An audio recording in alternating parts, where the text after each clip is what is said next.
کتاب رحمت قرآن مجید میں اللہ تعالی جل شانہ نے ارشاد فرمایا قل بفضل اللہ وبرحمتہ فبذلک فلیفرحوا۔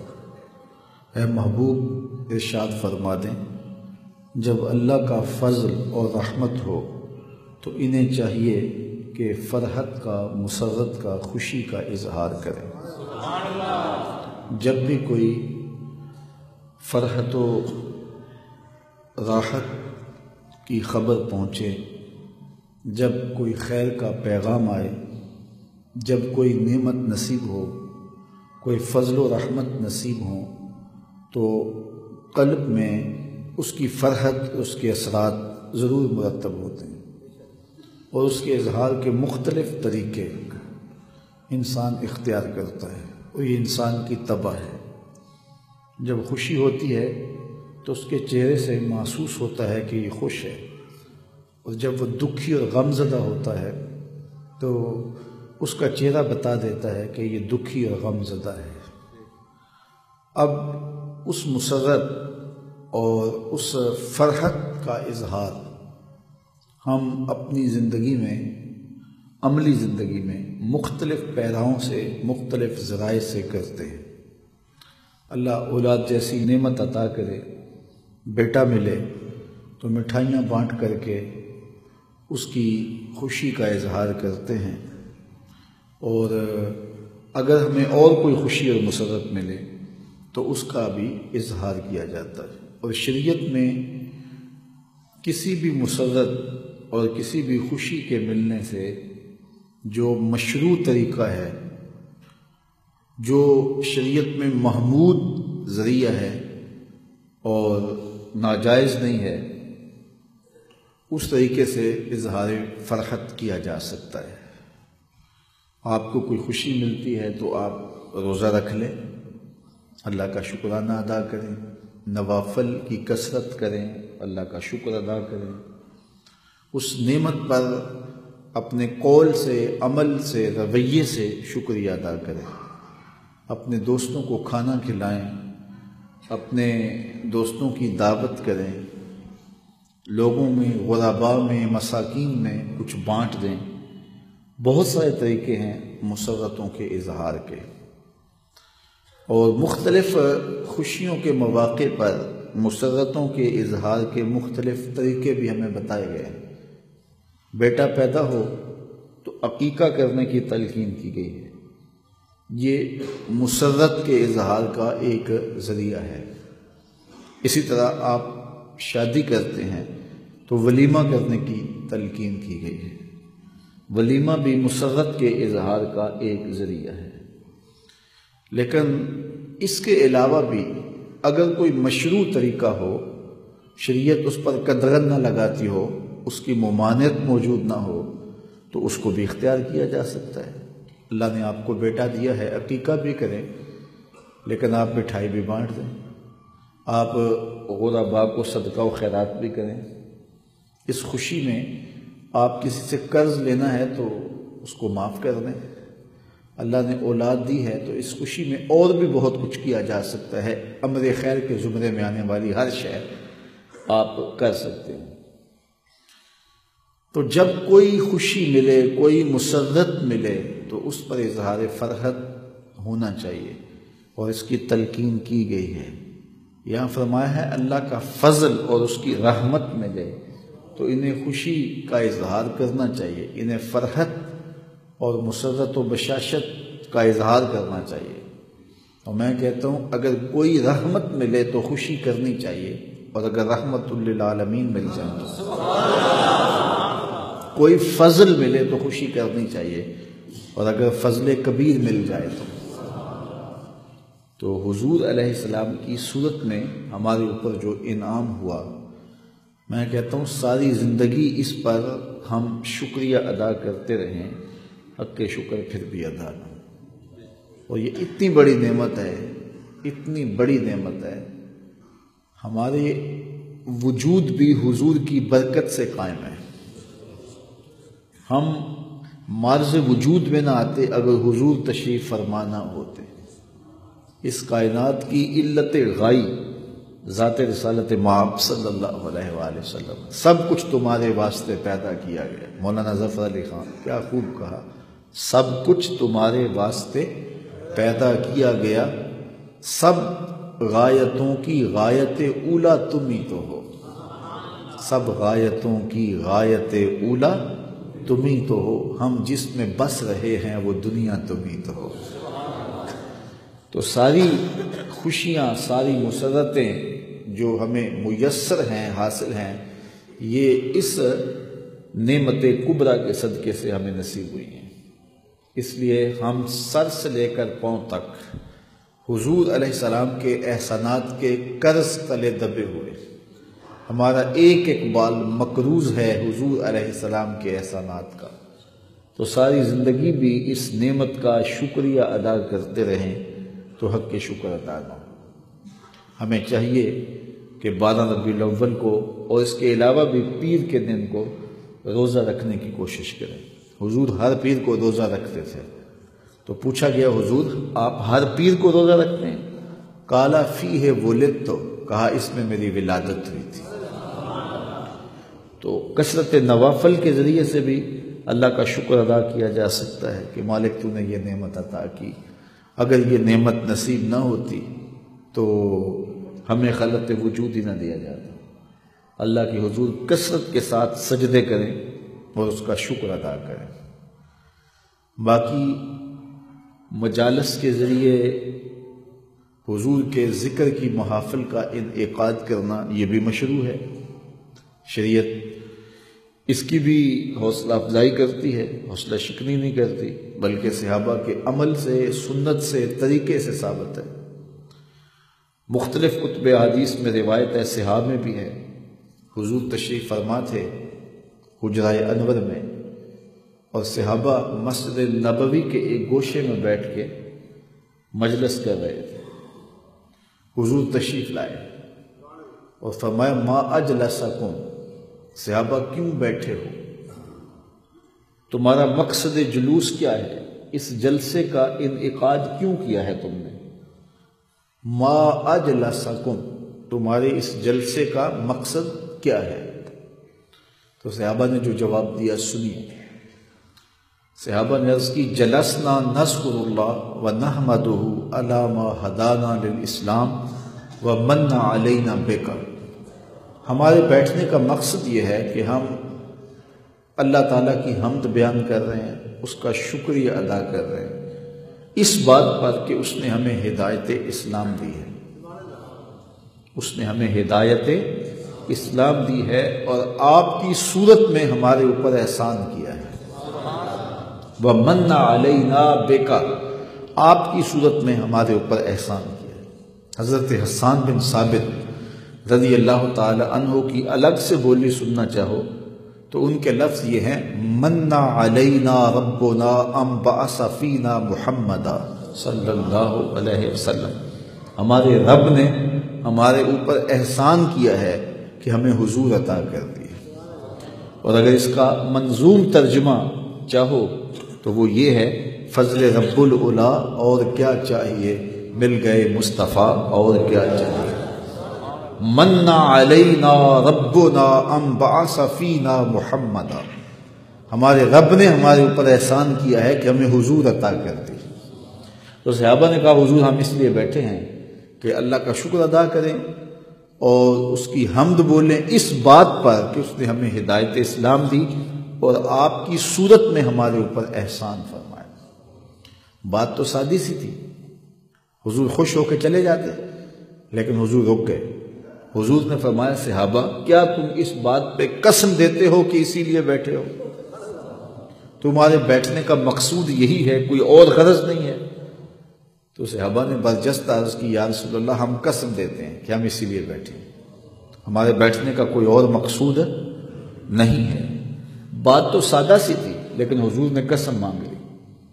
صحابہ نے برجستہ عرض کی کہ حضور ہم قسم دیتے ہیں، ایک ایک شخص نے قسم دی، حضور ہم اللہ کی قسم اٹھا کے کہتے ہیں کہ ہم اسی مقصد کے لیے بیٹھے ہیں، ہمارے بیٹھنے کا کوئی اور مقصود نہیں ہے۔ جب حضور نے ان سے قسم لے لی اور انہوں نے قسم دے دی تو حضور علیہ السلام نے فرمایا صحابہ میں تم سے جو قسم لی ہے یہ کسی تہمت کی بنیاد پر نہیں لی، تمہارے قول کی صداقت پر مجھے کوئی شک نہیں تھا کہ میں نے قسم سے تصدیق چاہی ہو، بلکہ ماجرا کچھ اور تھا، اور وہ یہ کہ تم یہاں تھے اور میں حجرے میں تھا، اتانی جبریل علیہ السلام، میرے پاس جبریل امین حاضر ہوئے، فاخبرنی ان اللہ یباہی بکم الملائکہ، اور انہوں نے مجھے آ کے خبر دی اے پیارے محبوب آپ کے صحابہ کے اس عمل پر اللہ فرشتوں میں فخر کر رہا ہے، آپ کے صحابہ کے اس عمل پر اللہ فرشتوں میں ناز کر رہا ہے۔ عمل کون سا ہے؟ صحابہ مل بیٹھ کر کے اللہ کا شکر ادا کر رہے ہیں اس بات پر کہ ہمیں اسلام ملا اور حضور ملے۔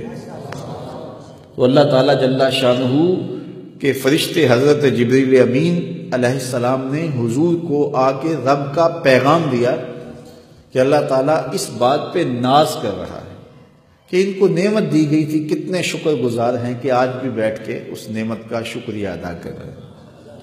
تو مجھے بتاؤ کہ اگر کوئی حضور کی آمد کے سلسلے میں، اس خوشی میں، اس مسرت میں، اس شکرانے میں اللہ کی حمد بیان کرے اور اللہ کا شکر ادا کرے اور حضور کے فضائل و مناقب بیان کرے تو اس میں کیا حرج ہو سکتا ہے؟ یہ تو شریعت کا مقصود ہے، یہ تو شریعت کا تقاضا ہے۔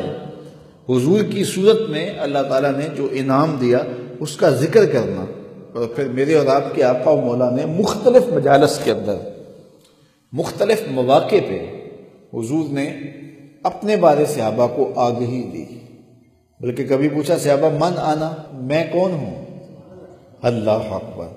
تو پھر حضور نے خود اپنے فضائل و مناقب بیان فرمائے کہ میں ان شانوں کا مالک ہوں، یہ رفتیں مجھے دی گئی ہیں، یہ مقامات رفیع مجھے نصیب کیے گئے ہیں، مجھے یہ اعزازات و تکریمات بخشی گئی ہیں۔ تو حضور علیہ السلام کے ذکر کی محافل کا انعقاد کرنا، مجالس کا انعقاد کرنا، یہ شروع سے اہل اسلام میں مشہور رہا ہے۔ ملا علی قاری علیہ رحمہ المولد الروی کے اندر لکھتے ہیں کہ لا زال اہل الاسلام یحتفلون بشہر مولد النبی صلی اللہ علیہ وسلم، اہل اسلام کا شروع سے یہ طریقہ رہا ہے کہ وہ حضور کے میلاد کے موسم میں، میلاد کے مہینے میں کثرت کے ساتھ محافل کا انعقاد کرتے ہیں۔ یہ شروع سے اہل اسلام میں طریقہ رہا ہے، اور پھر جس سے جو میسر ہے، حضرت شاہ ولی اللہ محدث دہلوی علیہ رحمہ فرماتے ہیں کہ میرے والد شاہ عبد الرحیم محدث دہلوی ہر سال حضور کا میلاد کیا کرتے تھے اور جی بھر کے خرچ کیا کرتے تھے۔ ایک بار حالات سازگار نہیں تھے اور وہ جو معمول تھا اس کو نبھانے کا یارہ نہیں تھا، لیکن سوچا کہ چلو میں اس عمل کو اور اس معمول کو جاری رکھوں، اس کا تسلسل نہ ٹوٹنے پائے۔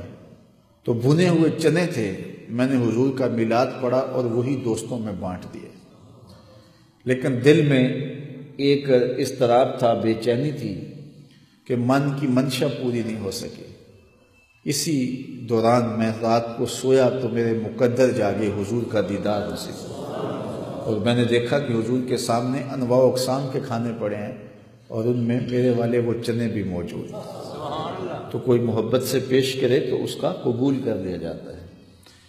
تو اپنے اپنے حالات کے مطابق، اپنی گنجائش کے مطابق آپ عقیدتوں کا اظہار کر سکتے ہیں، اور یہ ہر شخص کا جو طبعی ذوق ہے اس کے مطابق کیا جائے، اس میں کوئی حرج نہیں ہے۔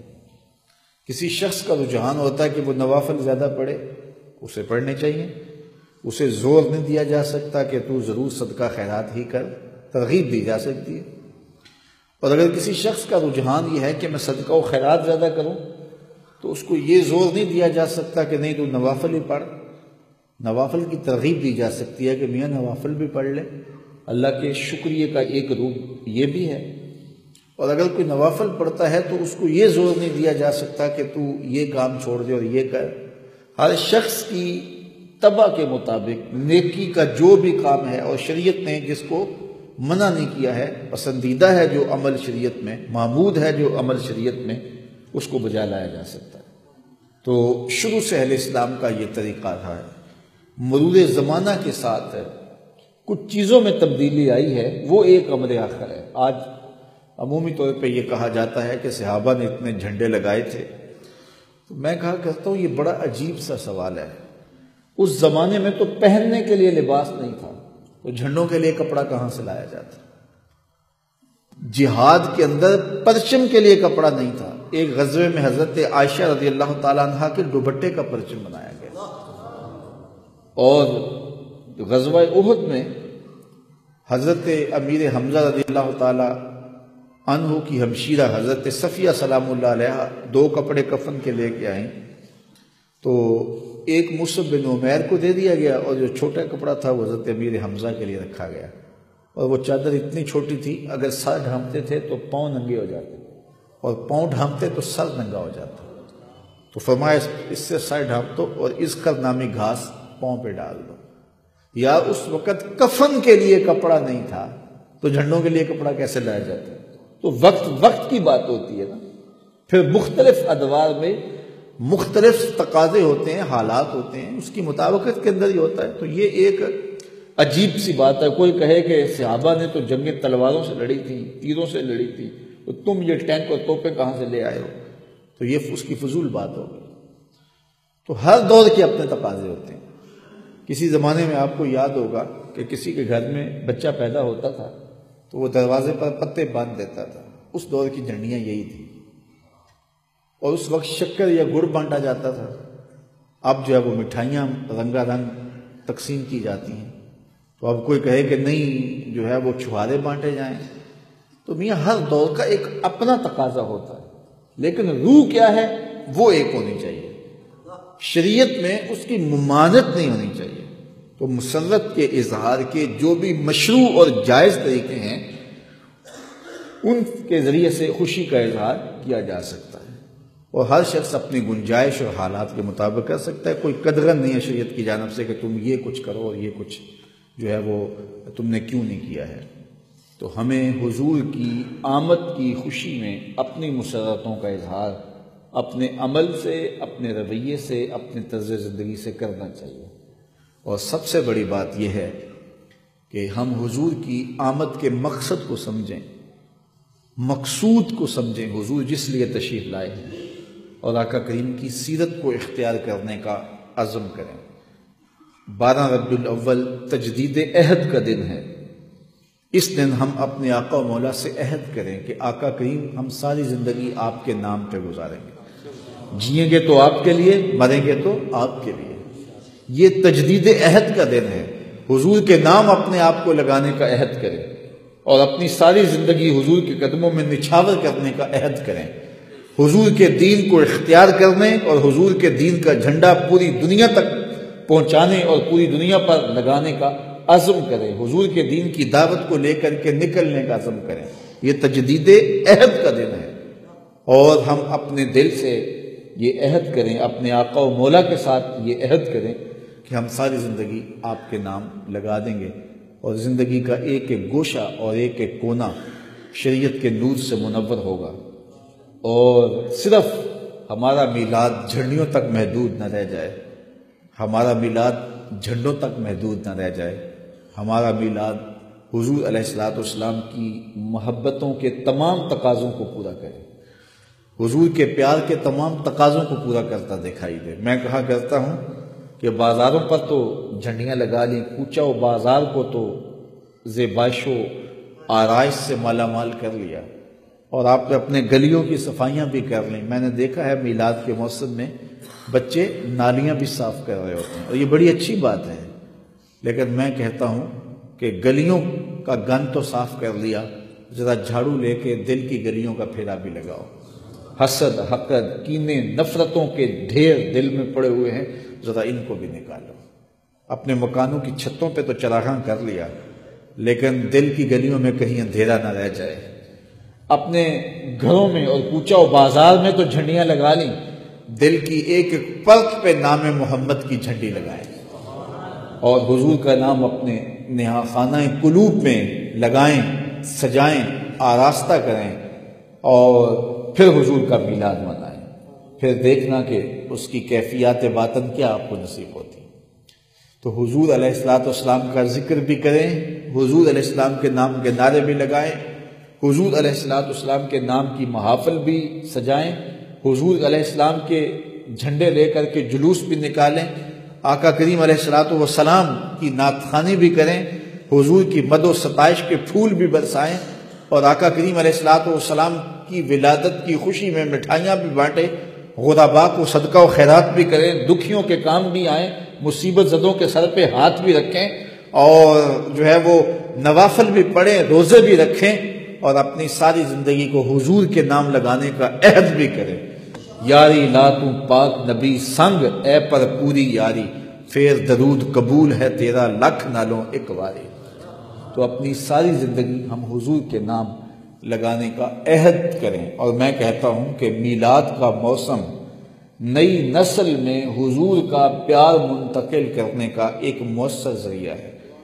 اللہ تعالیٰ دلوں میں جو ایک شوق اور پیار کا جہاں آباد کرتا ہے اور سینے حب رسول کی دولت سے مالا مال ہوتے ہیں، تو اس سے ہم اپنی نئی نسل کی تربیت کر کے ان کو صراط مستقیم پر گامزن کر سکتے ہیں اور ان کو عملی زندگی کی طرف لا سکتے ہیں۔ اور ہوتا بھی ہے کہ میلاد کے موسموں میں بہت سارے لوگ جو ہیں وہ اللہ کے فضل سے نیکی کی راہوں پہ آ جاتے ہیں۔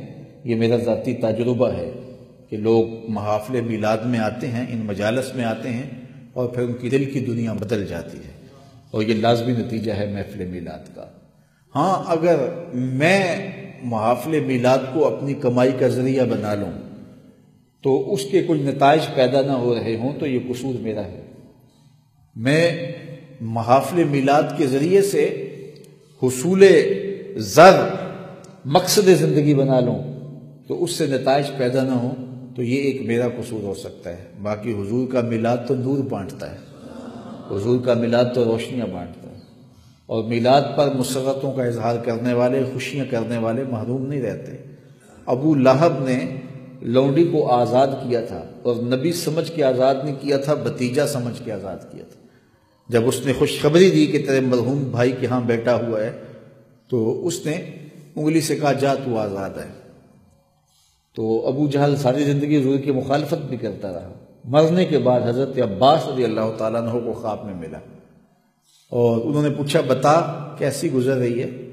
حضور علیہ السلام کی ساری زندگی مخالفت کرتا رہا، اب قبر کے حالات سنا، کہنے لگا مخالفت بہت مہنگی پڑی، عذاب میں مبتلا ہوں، لیکن جب پیر کا دن آتا ہے تو جس انگلی سے لونڈی کو آزاد کیا تھا اس سے ٹھنڈا اور میٹھا مشروب بھی ملتا ہے اور عذاب میں بھی کمی واقع ہوتی ہے۔ شارح مسلم امام نووی علیہ رحمہ کے استاد امام ابو شامہ علیہ رحمہ فرماتے ہیں، جب ایک کافر جس کی مذمت میں قرآن اترا ہے اور جس کے کفر میں شک نہیں ہے اس کو بھی اس کا کچھ فائدہ پہنچا، تو جو موحد اور مومن حضور کے میلاد پر خوشی کا اظہار کرے گا اللہ اس کو کتنا عطا کرے گا۔ دوستاں را کجا کنی محروم تو کے بعد دشمنا نظر داری، جب تو دشمنوں کو اتنا دے رہا ہے تو پھر دوستوں کو کتنا کچھ عطا کرے گا۔ تو یہ تو ایک ذریعہ ہے اپنے آپ کو سنوارنے کا، اپنی آخرت بہتر کرنے کا، اور ہم خام خواب میلاد کے موسم میں آپس میں رل پڑتے ہیں، جلوسوں پر پتھراؤ ہوتا ہے، لڑائی ہوتی ہے، ہم نے گزرنا دینا، کوئی عجیب بات ہے۔ وہ میاں یہ کس کا نام لے رہے ہیں؟ یہ تو نام رسول اللہ کا لے کے گزرنا چاہ رہے ہیں، اور آپ راستے میں ڈنڈے پکڑ کے کھڑے ہیں، اس کو گزرنا نہیں دینا، تو یہ آپ کیا جواب دو گے کل قیامت کے دن رسول اللہ کے سامنے کہ آپ کا نام لے کے گزرنا چاہتے تھے، ہم نے گزرنے نہیں دیا؟ تو یہ عجیب صورتحال ہوتی ہے۔ تو میلاد سے تو امت کی وحدت حاصل کی جا سکتی ہے اور امت کو جوڑا جا سکتا ہے۔ اور جب پاکستان مارز وجود میں نہیں آیا تھا تو بر صغیر پاک و ہند کے اندر جو ہے وہ جلوس نکلتے تھے تو اس میں مختلف مکاتب فکر کے لوگ شامل ہو جاتے تھے کہ ہندوؤں کے مقابلے میں، اور آج بھی یہاں ربوے میں جلوس نکلتا ہے تو جو یہاں مخالفت کرتے ہیں وہاں وہ جلوس کی قیادت کرتے ہیں، نکالتے ہیں جی وہاں ان کے مقابلے میں، مرزائیوں کے مقابلے میں۔ تو مرزائیوں کے مقابلے میں میلاد کا جلوس جائز ہو جائے اور یہاں جائز نہ ہو، اس فلسفے کی مجھے آج تک سمجھ نہیں آئی۔ جو ناجائز اور شرک یہاں ہے تو وہ وہاں بھی ہونا چاہیے۔ اسلام کے معیار کوئی دورے تو ہے نہیں ہے، اسلام تو ایک سیدھا سادہ صاف و ستھرا معیار رکھتا ہے۔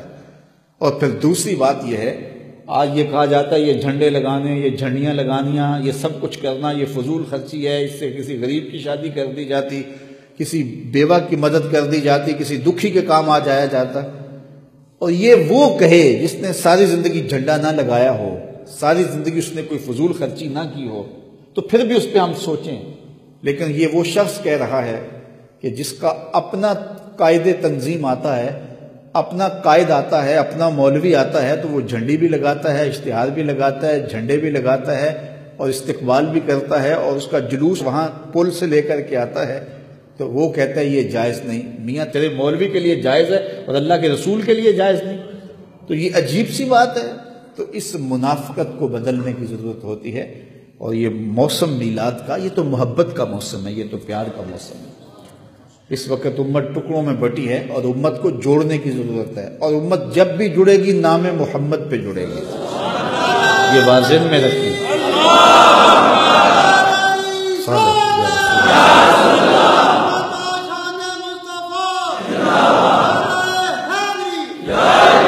علامہ اقبال کو حکیم الامت کہتے ہیں، اور حکیم وہی ہوتا ہے جو مرض بھی جانے اور اس کا علاج بھی بتائے۔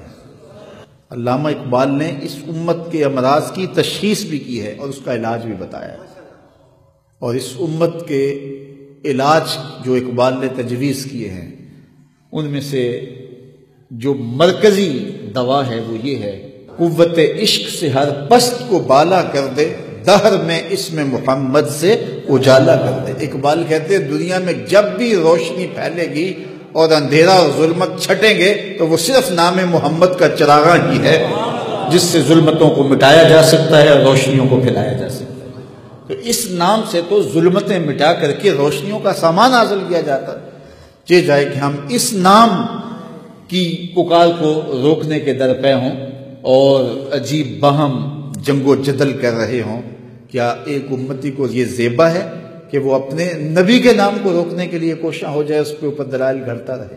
تو میں اور آپ موسم میلاد میں خاص طور پہ اپنے آقا و مولا کے ساتھ اپنا جو تعلق خاطر ہے اس کا اظہار، میں آپ کو کوئی زور نہیں دے رہا، جس ذریعے سے بھی آپ اختیار کرنا چاہتے ہیں اس کا اظہار کریں، مشروع ہو، شریعت میں جائز ہو، اس کی ممانعت نہ ہو۔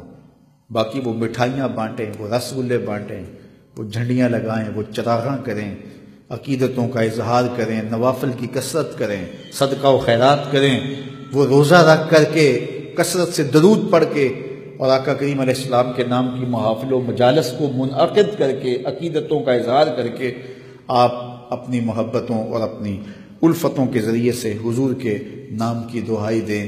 باقی یہ نام، یہ ذکر میرا اور آپ کا محتاج کب ہے؟ اس ذکر کا جھنڈا تو میرے رب نے اونچا کیا ہے، وَرَفَعْنَا لَكَ ذِكْرَكَ۔ اور میں آپ کو ایک اور بات بتاؤں، جب سے ہم نے ہوش سنبھالی ہے ہم نے یہ دیکھا ہے کہ ہر اچھی قدر زوال پذیر ہے، ہر اچھی قدر زوال پذیر ہے۔ میرا تعلق ایک دیہات سے ہے، آپ جانتے ہیں، اور ہم جب چھوٹے ہوتے تھے تو ہم نے دیکھا کہ ایک شخص کی بیٹی پورے گاؤں کی بیٹی ہوتی تھی، ایسا ہی تھا نا؟ اور اب جس کی بیٹی ہے صرف اسی کی بیٹی ہے۔ حالات کہاں سے لڑک کے کہاں تک آ گئے۔ تو کتنی اچھی قدریں تھیں جو پامال ہو گئی۔ ہم نے جب سے ہوش سنبھالی ہے ہم یہ دیکھ رہے ہیں کہ اخلاق عالیہ لٹ رہے ہیں، اقدار حسنہ برباد ہو رہی ہیں، اچھی اقدار پامال ہو رہی ہیں، ہر قدر نیچے جا رہی ہے۔ لیکن ہم نے یہ دیکھا ہے، کھلی آنکھوں سے دیکھا ہے، ذکر رسول اوپر جا رہے ہیں، ہر قدر زوال پذیر ہے اور ذکر رسول عروج پا رہا ہے۔ کیوں؟ ہر اچھائی تو زوال کو جا رہی ہے لیکن یہ اچھائی عروج کو جا رہی ہے۔ کیوں؟ اس کا سادہ سا فلسفہ ہے کہ اچھی قدروں کو بحال رکھنا ہماری ذمہ داری تھی جو ہم نبھا نہیں سکے، اور ذکر رسول کا جھنڈا اونچا رکھنا رب کا ذمہ کرم تھا، اور رب نے اپنا ذمہ کرم نبھایا۔ وَلَلْآخِرَةُ خَيْرٌ لَكَ مِنَ الْأُولَى۔ محبوب ہر آنے والی گھڑی تیرے لیے گزری ہوئی گھڑی سے بہتر ہوگی، تو پریشان ہونے کی ضرورت نہیں، ابھی تو اور حضور کا نام بلند ہونا ہے، ابھی تو جھنڈے اور اونچے ہونے ہیں، اور ایک وقت آنا ہے، صحیح حدیث میں یہ خبریں دی گئی ہیں کہ کائنات کی کوئی چھت ایسی نہیں ہوگی جس پہ میرے حضور کے نام کا جھنڈا نہیں ہوگا، رہے گا یوں ہی ان کا چرچا رہے گا، پڑے خاک ہو جائیں جل جانے والے۔ اللہ آپ کو سلامت رکھے، دنیا آخرت کی برکتیں دے۔ اچھا، یہ بات بھی ذہن میں آ جاتی ہے کہ یہ ہر سال ان گھڑیوں میں درود پڑھنے کا کیا فائدہ؟ حضور تو صدیوں قبل اس دنیا پہ جلوہ گر ہوئے تھے، تو یہ لکیر کی کہیں فقیری تو نہیں ہے کہ ہر سال اس لمحوں میں کھڑے ہو کر کے درود و سلام پڑھا جاتا ہے اور میلاد کے موسم میں جو ہے وہ ذکر کیا جاتا ہے۔ یار حضور تو ایک سال آئے تھے، ہر سال تو نہیں آتے۔ تو ہم کہتے ہیں ہاں بالکل حضور ایک سال ہی آئے تھے، جس طرح قرآن نازل تو ایک سال ہی ہوا تھا، لیکن ہر سال جب لیلۃ القدر آتی ہے قرآن تو نہیں اترتا، فرشتوں کو اترنے کی عادت ہو گئی ہے۔ اس لیے حضور تو ہر سال نہیں آتے، لیکن جب سال کے بعد وہ گھڑیاں آتی ہیں رحمتیں اترتی ہیں، انوار پھیلتے ہیں اور ہر سمت جو ہے وہ روشنیاں پھیل جاتی ہیں۔ تو خاص ان لمحوں کے دامن میں کھڑے ہو کر کے ہم حضور کی بارگاہ میں سلام پیش کریں گے۔ اللہ آپ کو جزا دے، وآخر دعوانا۔